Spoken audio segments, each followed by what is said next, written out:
As if fire and mechanical issues weren't enough, now I got rain on the horizon. If I have to keep stopping to work on this baler, I'm never gonna finish. I have like 12 rows left. We're almost done.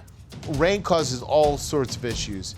It washes away nutrients, it can cause mold, and then mold can actually cause the hay to spontaneously combust.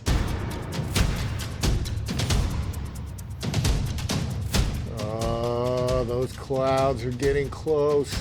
Just a little more, hold off for just a little longer. Oh, please, please, please, hold off, come on. I'm not gonna get this done.